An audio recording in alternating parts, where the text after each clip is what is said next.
আসসালামু আলাইকুম প্রিয় দর্শক, আপনারা দেখছেন healthy life with doctor Afnan channel.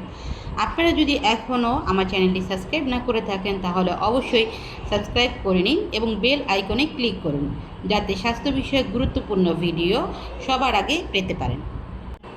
বন্ধুরা, আজ আমি আপনাদের সাথে শেয়ার করব কনস্টিপেশন বা কোষ্ঠকাঠিন্য নিয়ে।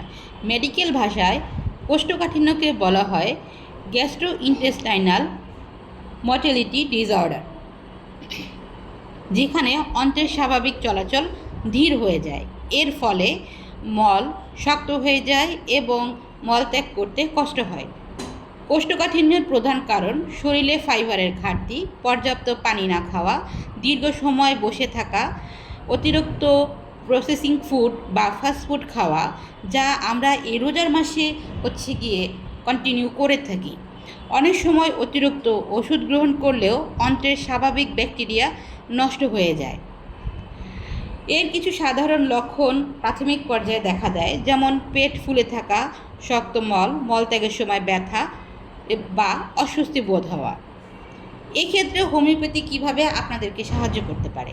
হোমিওপ্যাথিক চিকিৎসা শরীরের ন্যাচারাল হিলিং সিস্টেমকে সক্রিয় করতে সাহায্য করে। এটি সরাসরি শুধু লক্ষণ কমায় না, বরং ডাইজেস্টিভ সিস্টেমের ব্যালেন্স ফিরিয়ে আনতে সাহায্য করে। এক্ষেত্রে কিছু লক্ষণভিত্তিক মেডিসিন যেমন নাক্স ভূমিকা, ব্রায়োনিয়া, অ্যালুমিনিয়াম প্রভৃতি লক্ষণভিত্তিক ওষুধ রোগীদের ক্ষেত্রে বা স্বাভাবিক সুস্থ থেকে যারা অসুস্থ দিকে চলে যাচ্ছেন তাদের জন্য এই ওষুধগুলো ব্যবহার করা যেতে পারে। তবে অবশ্যই চিকিৎসকের পরামর্শ অনুযায়ী নিতে হবে এই সকল মেডিসিন। এক্ষেত্রে ফুড সাপ্লিমেন্ট ও জুসও আপনার শরীরকে স্বাভাবিক পর্যায়ে আনতে সাহায্য করতে পারে। অনেক সময় শরীরের ভিটামিন, মিনারেল ও ফাইবারের ঘাটতি থাকলে কোষ্ঠকাঠিন্য বেশি হয়। প্রাকৃতিক ফুড সাপ্লিমেন্ট বা হেলদি জুস যেমন ফল ও ভেজিটেবল বেসড জুস শরীরে ফাইবার সরবরাহ করে, অন্ত্রের গাট হেলথ উন্নত করে, শরীরকে ডিটক্সিফিকেশন করতে সাহায্য করে, মলকে নরম করে এবং সহজে বের হতে সাহায্য করে। বিশেষ করে অ্যালোভেরা, প্রোন বা ফাইবার সমৃদ্ধ জুস হজম শক্তি বাড়াতে খুবই উপকারী। প্রতিদিন পর্যাপ্ত পানি পান করুন, বেশি করে শাকসবজি ও ফল খান, নিয়মিত হালকা ব্যায়াম করুন, অতিরিক্ত প্রসেসিং খাবার এড়িয়ে চলুন।